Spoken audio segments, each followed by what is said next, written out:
రాముడు అడవికి నువ్వు రావద్దు లక్ష్మణ, నువ్వు రావలసిన అవసరం లేదు, నాన్నగారు నిన్ను వెళ్ళమనలేదు, నువ్వు అంత కష్టపడక్కర్లేదని నచ్చ చెప్పే ప్రయత్నం చేశాడు.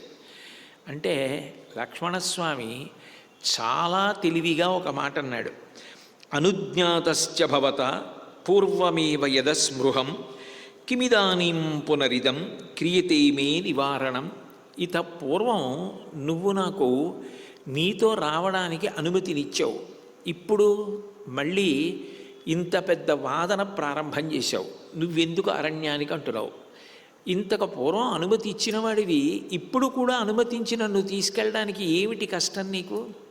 ఎందుకు ఇప్పుడు మాట మార్చే ప్రయత్నం చేస్తున్నావు? ఇప్పుడు ఎందుకు నన్ను అరణ్యవాసానికి రావద్దంటున్నావు అని అడిగాడు. అయితే రామాయణంలో రాముడు లక్ష్మణుణ్ణి నువ్వు నాతో కూడా అడవికి రా అని అన్న సందర్భం ఎక్కడుంది అంటే, సీతమ్మతో మాట్లాడుతున్నప్పుడు నువ్వు ఇక్కడ ఉండు, భరత శత్రుఘ్నులిద్దరినీ కూడా నీ బిడ్డల్లా చూసుకో, వాళ్ళని స్వయంగా నీ మరుదుల్ని ఎంత ప్రేమతో చూడాలో అంత ప్రేమతో చూడు అని భరత శత్రుఘ్నుల పేర్లు చెప్పాడు తప్ప ఎక్కడా కూడా సీతమ్మ అంతఃపురంలో ఉండి లక్ష్మణస్వామిని కూడా కాపాడాలన్న ప్రస్తావన తీసుకురావలేదు.